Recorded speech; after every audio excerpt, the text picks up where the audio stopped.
Okay, we're live. Hi, this is William Ramsey. Welcome to William Ramsey Investigates. On today's show, I have a very special guest. His name is Joseph Cibelli, Cibelli.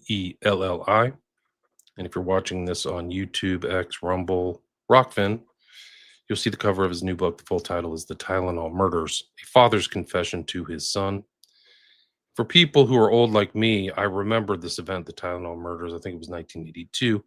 It really took up so much. It was very mysterious, took up so much media time, and this book kind of jogged my memory of that time. It was a long time ago, and this had a huge effect. It really resonated and reverberated through American history, maybe more than we perceive. But he can talk more about that and talk about this event. This is his first book.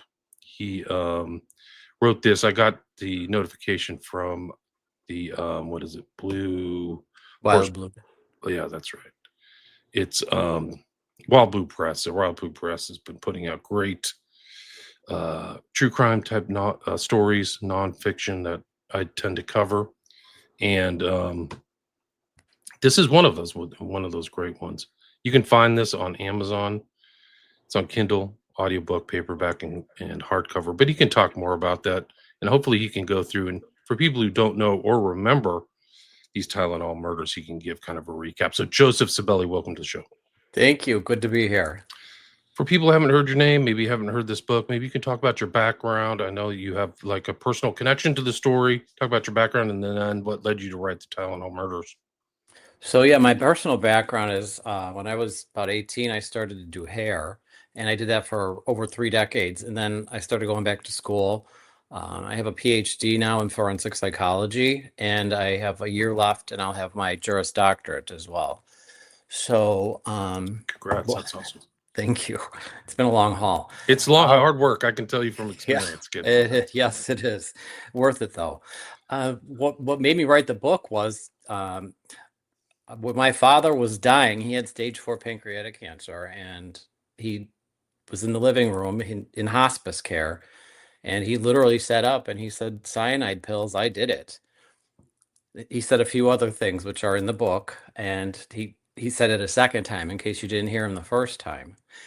So when he said that, it just bam, it like slapped me in the face, because back in 1982, I was 11, and 1982 was a really rough year in our house. My father had pretty much kind of gone off the rails, and I observed him. I learned at a young age to watch my father, to kind of see what he's doing, and you had to survive, because you had to kind of gauge his mood and where he was. And one minute he was up and one minute he was down. So I started watching him, and there were some very odd things that he was doing at that point. And I covered it all in the book.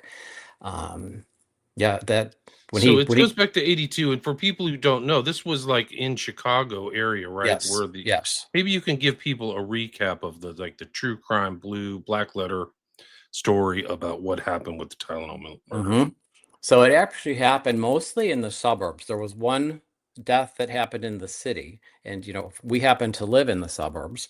And my father was a cop in 1982 in a small town called Lyons, which is where we lived. And he was a dirty cop.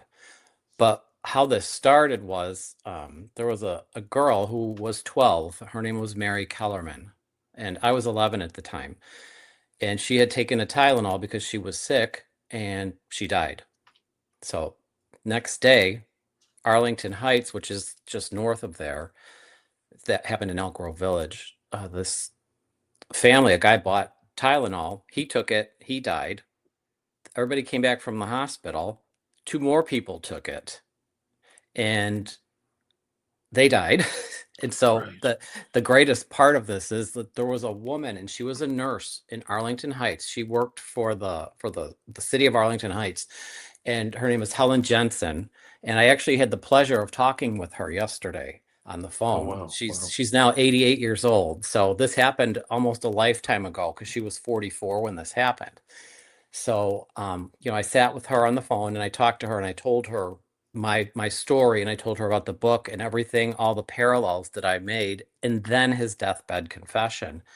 And she said to me, she said, "Sweetheart," she said, "this story makes the most sense to me out of anything I've ever heard. I have heard every story." And she said, I'm 88 now, and she said, I feel like I can go and know that this has been put to bed. So Wow, that that's was amazing. powerful. That was a powerful conversation I had with her. And there's like how many people died? 7. They didn't know right There away were that it was 7, 7, right? right? Oh, that's where Helen Jensen, the nurse, came in. And Yeah, Helen Jensen was like, she went to the house in Arlington Heights because I think people were thinking it could have been a gas leak. It could have been, how are these 3 people in one house right, dying? right. And so she went into the bathroom and she was looking in the medicine cabinet and she saw a bottle of Tylenol in there. And the lid, I think the lid was not completely back on. And she looked at it and she opened it. There were 6 tablets missing. And she literally, I mean, she like coined the phrase, it has to be the Tylenol. So, um, one of And the officers there, I think he was a fireman, he had heard about a girl in Elk Grove Village, which is south of there, who had died the day before, and it was mysterious. They didn't know, did she have an aneurysm, a heart attack? What happened to this girl? She just died. So, right. Right. um, So it was a big mystery. So and then it's like, correct. what's going on? And then there was I don't know at what point they figured out it was the Tylenol, and then it was like public chaos, really, like nothing short of Absolutely. like just madness, like public madness. Yeah. We had no internet at the time. We had no 24/7 news. So the fact that this woman so quickly figured out that it was the Tylenol, that was when everybody started throwing Tylenol out. People were turning it back into the police, and Everything it was that, happened at the pharmacies and everything, like they cleared yeah, the shelves, like that was crazy stuff. gone. Like, yeah, it was gone, and people, there was just this crazy, there was no consumer trust anymore. So it was not long after that my father took a barrel into his workshop, which I call the lair in the book. I call it the lair, and he was throwing so much stuff in there, and he had a big fire out in the yard. So he got rid of all the evidence. So he got rid of all the evidence. And Mhm. then for people who don't know, we didn't have the internet. We function on newspapers, Oh yeah, things like that. And also there wasn't as much issues about this public safety surrounding products, right? So like there were correct. no caps on anything. We didn't even No, actually when I grew up, we didn't have seatbelts, right? no, So yeah. yeah, and these boxes of Tylenol. So it was a cardboard box. It closed. There was no seal. There was nothing on it. You just pop it open up, take the bottle out. You could pop the top off. There was no safety caps, and then there was cotton stuffed inside. There was no safety seals. Right. So the like today we have the top that you turn to Hmm. get the 2 arrows close to none of that used to exist, people. It's really amazing. It's crazy, and And it's all surrounding these murders. yeah, because in 1982 they didn't have any kind of a anti-tampering act, and we were talking about this before the show. But in 1983 they passed the Federal Anti-Tampering Act, and that was after this, obviously. So when this all happened, the FBI didn't even have any type of jurisdiction to investigate this. They assisted police departments, but they couldn't even investigate. They couldn't even take the lead. And they didn't have a suspect right away. I remember in my mind's eye a very grainy picture of a potential suspect, a man. Do you remember Correct. that? Yeah. There was James Lewis, and James Lewis, he was a shyster. There's no way around that. But he was in New York at the time, and he had sent an extortion letter to Johnson and Johnson.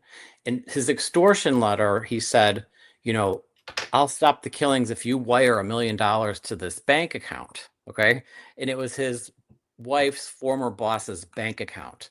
So I mean, he was doing a setup to make his wife's boss look like she did this. So Interesting. So I I think mean, at that point, my dad was just sitting back going like, hey, you know what? Let him go for him. right, he was an opportunist, and that was I mean, the public thought that. So Yeah. like how did the investigation progress from the events of 1982? Like and I mean, the thing is this was a nationwide fear, even though it was the deaths were contained in Chicago, right? Deaths were contained in Chicago, actually in the suburbs of So Chicago. There was Chicago. only one death in the city itself. So, and there were multiple jurisdictions involved with this. And like I had said, my father was a cop. He was what you'd call a dirty cop. And I think he knew, I'm not going to get caught.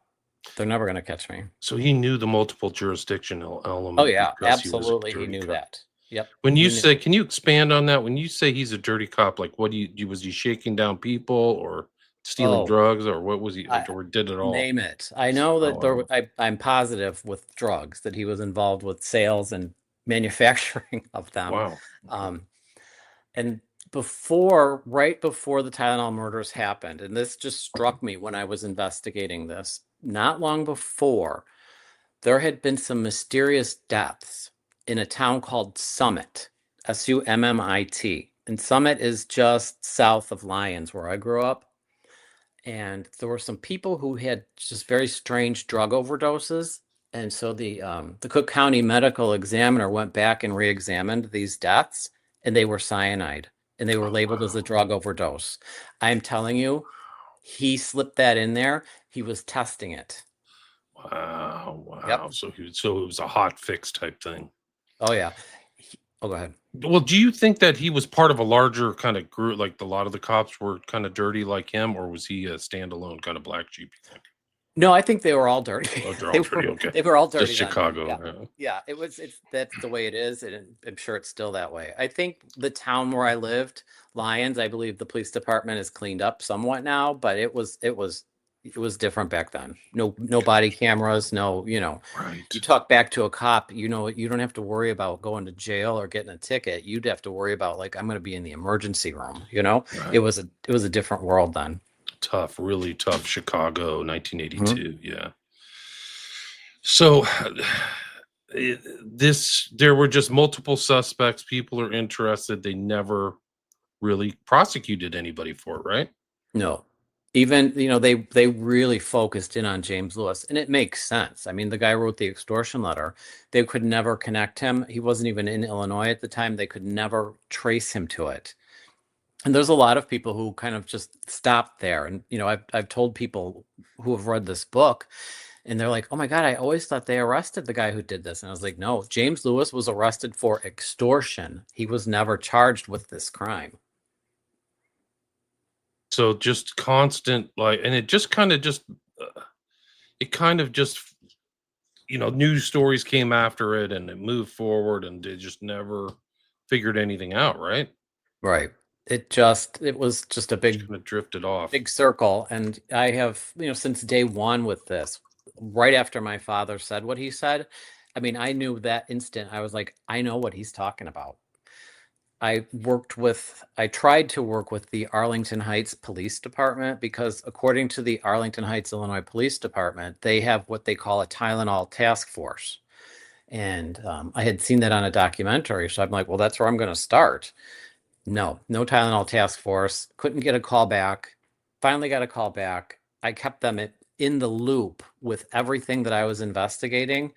And I live in California now, but I still have friends in Illinois, and one of them is an attorney. And I said to her, I said, you know what? Help me come up with a timeline that I can give them, so I can show them everything that I have that lines up. And I got done with the first version of the book, and she said, you know what? Just send them the whole book, because it's like you have to read every little piece to understand what happened. And never got nothing out of them. Wow. And what year did your father pass away? 2023. Oh, so fairly recently. So Yeah. he had a long life then. Wow. So he saw Yeah, he everything was. happen. He saw the Federal Anti-Tampering Act, all this other Oh stuff. yeah.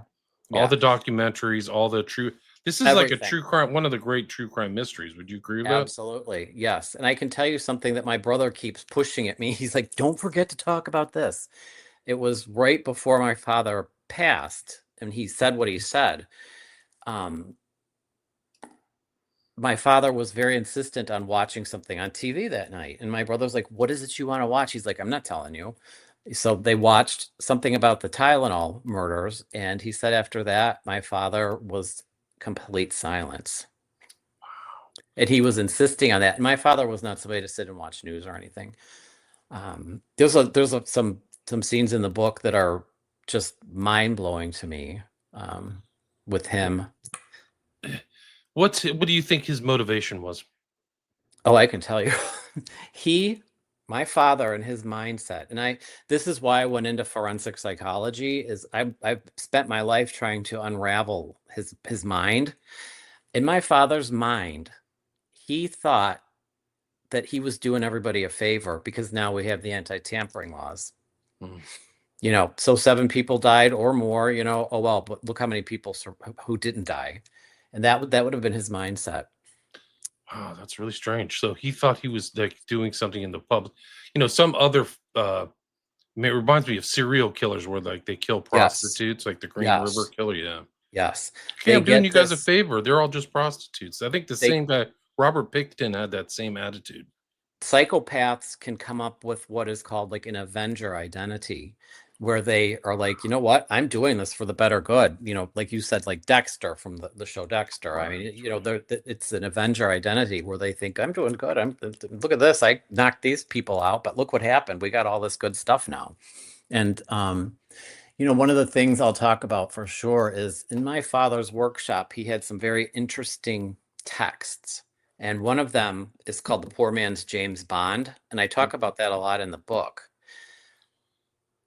Wasn't that one of the great kind of underground books, kind of like Yes, the yes, anarchist Bible or yes. whatever? He Yeah. had the anarchist cookbook in Oh, his wow. So he had all lair. that underground stuff. Wow. Yep. Anarchist Cookbook, The Poor Man's James Bond, which at that time it was not in a book format, The Poor Man's James Bond. It was like little flyers that you got in the mail, because you didn't have the dark web then. You had to, mail order it. Right. So he had stacks of these Poor Man's James Bond around there. And then he had another manual that was called How to Kill. Wow. And So that he had one all is, that. Yeah. There oh was a yeah. serial killer, or there was a hitman who was found. One of the reasons he got convicted is he had a copy of the Poor Man's James Bond. Oh So, like, yeah. yeah. This This, is like we're going back through the time for like pre-internet for all these people who are young, yeah, all these other Zoomers or whatever. They don't know yeah. like all this other old. There was a time with no internet, Yeah, believe it or but so not. you would get these books at the back of magazines or Yes. CD, city mags that also Yep. advertise for like ladies of the night. Yes. And And a this lot was of it was for people, like survivalist type of people as well, which yes, I'm not knocking them. This isn't their fault, but that was the kind of people who would buy this literature. So 2024, after my father was dead and I started piecing all this together, I had to go online and try and find copies of The Poor Man's James Bond.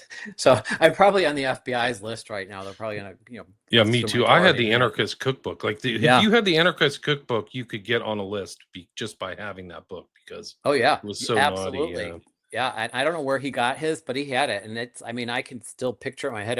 The cover was black and white. It was very simple, black and white anarchist cookbook, and I talk about that in the book because I saw it and I was like, what is this? Why does he have a cookbook in his workshop? And what's an anarchist? And what do they eat? And then I open it up, and there's diagrams of bombs and how to make poisons and how to make illicit drugs. Right. Like it's Yeah, not about anarchy, it's about like murder and violence and all kinds of yeah. horrible stuff. So Anarchy meaning like less government, that kind of stuff. yes, yes. And he had, like I said, the Poor Man's James Bond. So I got these bound editions of the Poor Man's James Bond.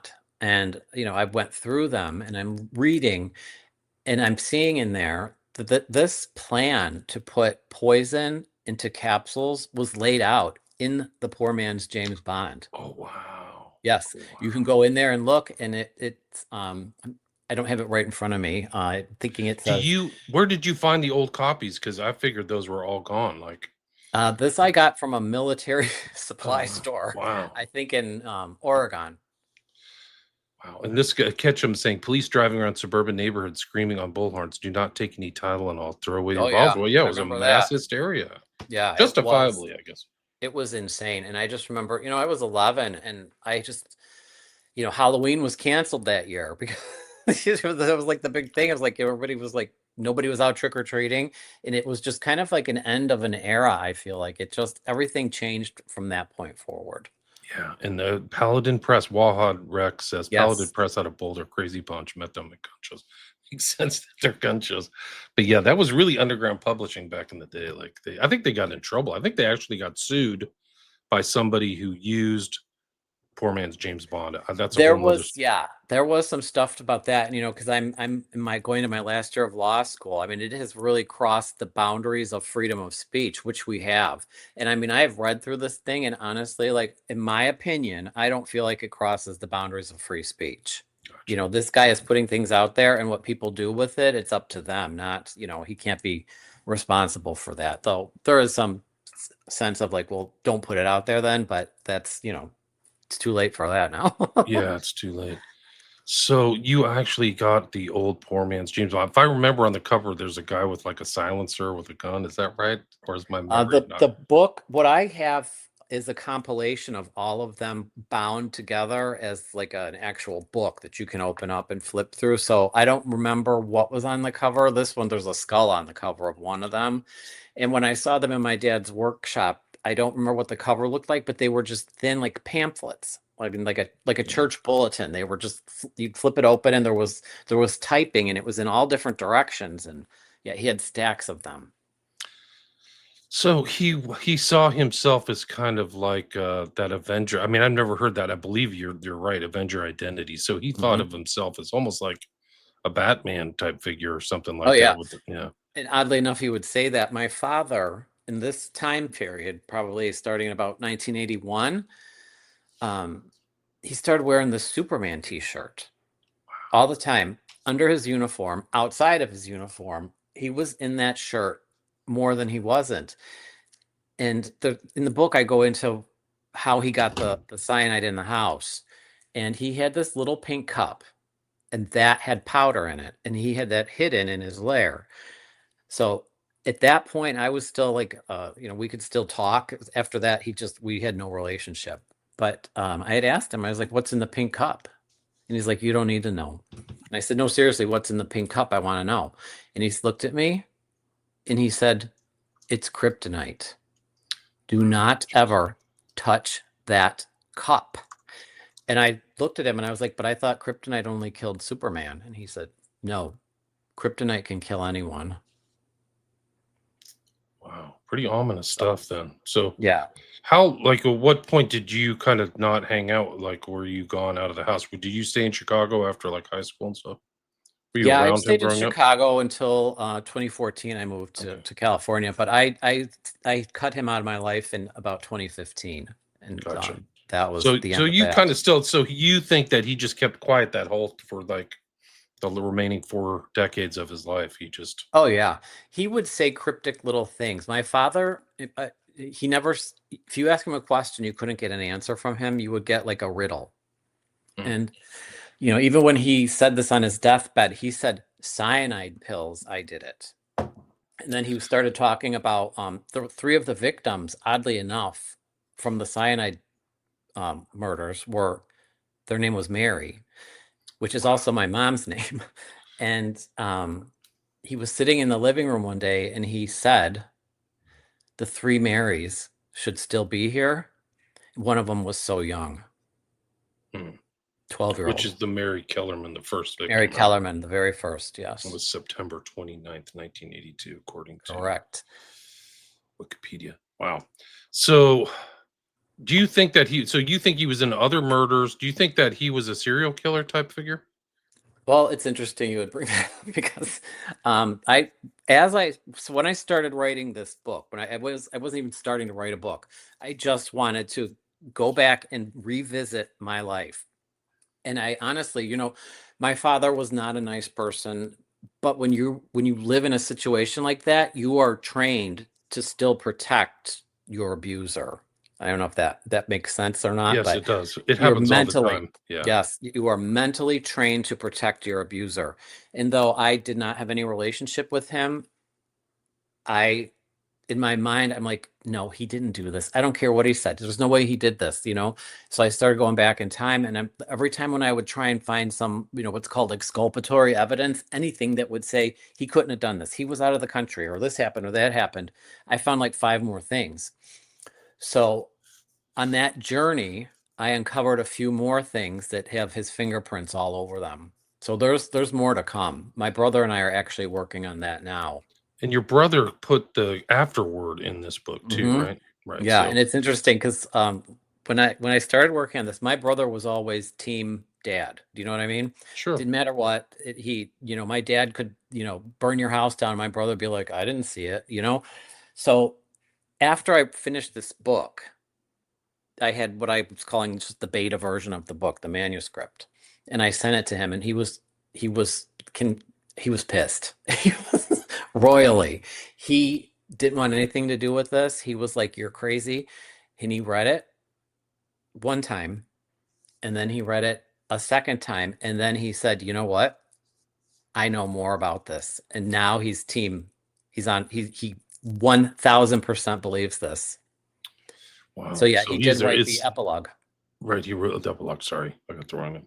Yeah, no. But I found that interesting that like this happens in families. Like the people, sisters cover for their serial killer brother or whatever, or Hmm. somebody who did something. People be quiet, or Yep. they don't look into it deliberately. That's another like forensic psychology story is this whole thing Hmm. about like, I don't know what you call it, the phenomenon, but it's definitely there. Um, have you seen the new cold case Tylenol murders that came out? I think there's Um, one that came out on Netflix. It was I have last year. seen, I saw one then, and I saw another one that was on Paramount Plus. Do you have any thoughts about these kind of newer investigations? I think, all the newer, every single one of them, they always, what upsets me a lot about it is they kind of just shy away from the victims. Those people who died here, and they take the story and they focus right in on James Lewis. And that's how every Wow. one of these documentaries ends, is like they're focused on him. That guy went to his deathbed. He died in June of 23 saying he didn't do this, you know? Wow. So I'm hoping to change this narrative. That's interesting. I mean, what other indicators about your death? I mean, here's the where how did somebody get cyanide? It's not really that easy to just kind of, make that appear, right? So his full-time job, he worked for General Motors in a division of General Motors called Electromotive, which was in McCook, Illinois. That was his full-time job. And there was eras where he would be laid off and then he would work at the police department more. And there was a time where he was also a fireman. And his job at Electromotive was electroplating engine parts. The main component for electroplating engine parts is cyanide, Cyanide. potassium cyanide. Right, it's a specific subset of cyanide, right? Is that Yes. right? Yeah, okay. Yep. Wow. So he had access to that. That's Oh yeah. another huge tell. So that's it. Yeah, Yeah. he had access to that. And I describe it in the book how he got this in the house. And, he used to bring crazy stuff home from there all the time. He brought home mercury from there, like jars of mercury. I mean, like, what are you doing with that? That's deadly. If it was 11, you didn't know it then. And there's a story I tell in the book about my father killing a tree.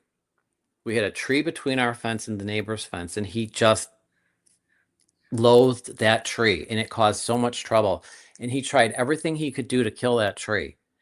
So in about 1980, he it's all in the book, but he took these copper nails and he soaked them in a solution. He had me come out to the fence with him, and he had already drilled holes in the tree. And then he took these copper nails that had oxidized and he put them in a bag with some kind of a powder. And he wore two pairs of gloves. He had me stand back. He dropped those nails into the powder, and then he went very gently, very meticulously, and he pounded those nails into the pre-drilled holes. And he just looked at me and he said, "That's how you kill a mulberry tree." So I was like, "Okay, I get the copper nails, but what was the powder?" And he said, "Cyanide." And I said, I was 10 at this time, no, 9. And he said cyanide. And I was like, well, that's poison, right? Where did you get her? And he said Generous Motors, which is what he would call General Motors because he was always stealing stuff from there. So he called them Generous Motors. And that is burned in my memory. Wow, that's something else. So he was kind of like a mad scientist too, not only an Avenger identity, but like Oh, yeah. Oh, yeah. tinkering around in the Oh, lab yeah. and stuff. He would build, I mean, he was trained in the military to do EOD, which is explosive ordnance disposal. He was also trained during that time frame. He was a sniper and he was trained in poisons. This Wow. is all in the book. This is part of his actual military history. I have his How, military records. how long was he in the military for? Do you know the time frame? Yeah, I can tell you exactly. Normally when you sign up in the army, apparently it's a 3-year stint. They let him have a 2-year stint because they were having him do these quote unquote special things for them. And so he only was 2 years. And then when he left the military, because I've talked to my mom about this, and she's absolutely devastated. But you know what she told me through tears one day? She's like, you know what? She's like, I trusted him. And she said, when he left the military, he promised me that he left that life behind. Interesting. So yeah, he would tinker with all kinds of things. He would What were build the these weird electronic doodads, and he would build, I mean, just all kinds of stuff. You just never knew what he was doing. what years was he in the military? Do you recall offhand Yeah, he was that time frame? 69 until Wow, I was born in 71, and he came home right after I was born. So it was just a 2-year stint. interesting. Yeah, There's a so real connection between being in the military and like involved in deaths and murders and stuff like that. Like you it's can write a yeah. long, long list actually. Oh yeah, absolutely. So that's kind of a tell. They usually sometimes they get that era was a lot of experiments and stuff like that, but sometimes they look for people with different sensibilities is a way to put it, you know. Correct. And in the book, he tells his story to me. I'm writing it, and I said, this is my father's voice. But he told me, he went down to Fort Leonard Wood, which is in Missouri, to do his basic training. And then he was supposed to be going somewhere else. And he said, some big wigs came up to me. And he said, I mean, some big wigs came up to me, and they took me into a room and said, we have a job for you. And it was at that point then where some of his records got redacted. I have no record of where he was from Wow. September of 69 through the beginning of October of 69. What he told me was that time frame that he spent it in Oakland, California. Hmm. There's a lot happening in Oakland around that time. Yeah, a Pretty, lot. yeah. So yeah, he I mean, that's like before, let's see, what is it? Symbionese Liberation is 74. mhm, So then I think before that is Hearst and just a lot, I mean, just a lot of social ferment there. So mhm. Yeah. wow. He And was the Operation Chaos was active around there in late mhm. 1960s and 70s. Like I'm not saying he's involved in that, but that overlaps with that. I know I could write a whole book on people who brought into the military and then like you can't find their records. Like one No. of the So yeah, I talked to a friend of my dad's. So I can't even tell you how many people I interviewed for writing this book. And I'd reach out to them and I'd be like, you know what? I just want to talk to you about my dad. I did not say what I'm investigating. I did not say I'm looking into the Tylenol murders. I said nothing. I just said I just want to get some background information about my dad. So I talked to this guy who was on the fire department with my dad. Very nice guy. I remember him from when I was a kid. And we went through this whole thing, and he gave me a lot of background information about my dad, the things I knew and things I didn't know. But at the end of the conversation, I said to him, do you have any idea what I'm investigating? He said, no, honestly, I don't. He said, but I'm going to tell you something. You should get your father's military records. And he said, your father also had, in his words were, a deep knowledge of chemicals and chemistry. The hair on the back of my neck stood up. I was like, okay, he's got no idea what I'm even investigating. So that's what spurred me on to get my dad's military records. And it's just literally, there's pages of black. There's just pages, it's all redacted. wow, that's Yeah, incredible. That's really I pages mean, of that. it's just a huge tell for me. Like that's something. So wow. I mean, yeah. Sometimes, He yes. told me in his book, I mean, in his story about his life, he told me, he said, I was trained in poisons. And he said, when I went to Okinawa, he left for Okinawa during Vietnam. He said, I left for Okinawa with your mom, the nuclear codes, and a suicide pill in my pocket. That's Yeah. amazing. I mean, he had told me, he's like, they said there was no nukes in Vietnam. That's BS. You know what I mean? So yeah, there's a lot It in is this book. BS. It Yeah. LBJ wanted to nuke Vietnam. Oh, The yeah. the Joint Well, my Chiefs said dad, no, we're not going to do it. according to my father's story, he was there. They were living on Okinawa, and he would tell my mom, he'd say, he's going in for guard duty at the base. He'd be gone Mhm. for 3, 4 days. He was over in Vietnam. And she didn't Sure. even know this until maybe 7 or 8 years ago. Right. So it's all special kind of assignment type Yeah. stuff. Okinawa was a known staging area for Southeast Asia and all that stuff too. Hmm. Yep. So there they were Wow. there, So and then he has the right back. I mean, he has the right background Mhm. to I mean, be he able told me he to was do trained something in like this. poison. He told me Right. Right. specifically he was trained in poison and sniper. He was a sniperman and the EOD, the explosive ordnance disposal. Wow, that's wild. It is. What's really astonishing is like this has never been solved. They've never been able No, to prosecute somebody for it. nope. And now I mean, he's gone, so that's, not touchable. But I think what I did with this book, I took my lived experience with him, documented things that happened, laid it next to the Tylenol murders, and then I put that all into a box, which was his deathbed declaration times two, he said it.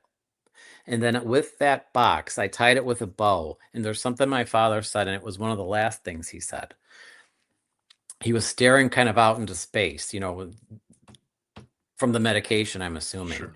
And he's looking down the hall and he's talking to somebody, but there's nobody there. And he said, if you saw what I did, if you knew what I did and you did nothing, you should be ashamed of yourself. You would be the monster.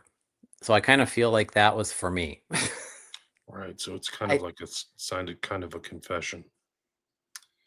Wow. Yeah, that's really wild. Let's see. Do you have time for a few questions, Joseph? Yeah. Somebody from the chat's asking you a question. It's Sammy McPhee. Do you feel the massive true crime channels has affected your books getting noticed? Do you have any thoughts about that? I mean, you Hmm. just published it, right? Yeah, it just came out on Tuesday. So I haven't Right. really noticed it. I have no idea like how many I've sold. I mean, I keep getting messages from people like got your book, got your book. And I'm sitting here and I live in California and I'm like, I still don't even have my copy of the book. The Right. publisher sent me copies and I'm like, they're still not here. You Everybody else already is have done one reading it. five-star review, Joseph, so you can put that. You have a straight five-star review, which is really phenomenal. Oh, I like that. I You have to can go look brag at about that. that. I've Was seen that it. on Amazon? I don't even know. Yes, correct. It All is right. there. I'm looking at. I'll show it to you right now here. I owe somebody $20 then, I'll tell you. Yeah. No, just say it has. You should just go on every show and say I have. It has five-star reviews. Oh, I'm going to. There it is, right Look there. at So that. Well, I'll be. there it is. Oh, I'm going to go look at that and see There it who is. it was. Kindle, audiobook, paperback, Yeah. hardcover. We didn't cover everything in this book. There's so much more information. You know what? This book, I'm going to tell you what, this book, when people read it, they're going to be like, oh my God. And it's just the beginning. There's just so much more that's not even in this book yet. I mean, just little things. And there's a couple little surprises that are in the book that I put into the final version. And it's going to be interesting. It's going to be an interesting ride because I feel like this is just the beginning with this. Well, you can do definitely a second edition. There's nothing preventing you from doing that. It is Correct. interesting your dad had Paladin Press. That's a huge, I mean, these are huge red flags for me. Like, as Oh, somebody yeah. who's done a lot of true crime books and stuff, like, you can Mhm. see these other type of criminals like this is, whoa, military, whoa, sealed records, Oh whoa. yeah. And if you're into that whole kind of a thing, there's a lot of my father was also a locksmith at one point. Like he did that on the side. And I just kept running into all this conspiracy theory things where they were like, be a locksmith, do this, do that. And I mean, he just went right down the line. So I don't know what he was doing, to be honest with you. It's a mystery, and I don't know that I'll ever have it completely solved, but I feel like I got this one. I feel like he's got a lot of cloak and dagger bona fides, like it's for real. Oh yeah. Um, so people can get it on Amazon or any other. It's all distributed all over to other websites, right? Like you can get it anywhere, or even Wild Blue Wild Press. Blue Press, I know for Yeah, sure. And Wild, see, it's so funny because it just came out Tuesday. I've just been directing everybody to Amazon. I I don't do know, too. I don't know honestly. if it's the I best don't know. though. I don't. Probably not a good idea. I've had people who are like, "Do I have to get it on Amazon?" I'm like, "Well, Yeah, I mean, who, unless you want to come to my house and pick up a copy, except I don't have mine yet." So right? Who wants to make Bezos richer? I know. So you could get it through Blue Press. You'd probably be doing them a favor if you Yeah. bought it through there. Yep. Where can people reach out to you if they have any questions or want to follow up or I'm old school. Seriously, like I'm old school. Like I just now started a Facebook page because I don't do social media, but I did start a Facebook page. It's Joseph Cibelli, and you'll see the cover of the book on there. And they can reach out to me through there, or I'm also on LinkedIn for Joseph Cibelli, Cibelli. And yeah, I mean my the email. I think you could put the email up if you want. I don't care. sure, People, sure. I'll give you my address. They can just show up here. I don't care, you know. I have your email. I'll put it in the show notes. They can just link through, whatever is easy for you. Is there anything else you'd like to add or anything I missed before we wrapped up? Anything you'd No, like to I just bookend with? really appreciate, I've been saying this a lot lately. I have a lot of gratitude that people are listening, because my life growing up, my father would abuse us. He would beat up my mom. I'd call the police. Nobody listened. I would tell people what's going on. Nobody listened. And I like, okay, now at 54 years old, people are actually listening to what I have to say. And that is like the greatest thing in my life, is being able to have people listening now, finally, to what I'm telling them. So thank you. Awesome. Yeah. Anytime. But, thanks for writing the book. Congrats on your new book, your first book. Thank you. Thank Again, the full you. title is The Tylenol Murders, A Father's Confession to His Son, and it's Joseph Cibelli, Cibelly. So Correct. check it out, people. I'll put a link in here. Thanks so much for your time. Thank you so much. Take care. Stay there. You too. Stay there. Bye-bye. Don't go anywhere. I just have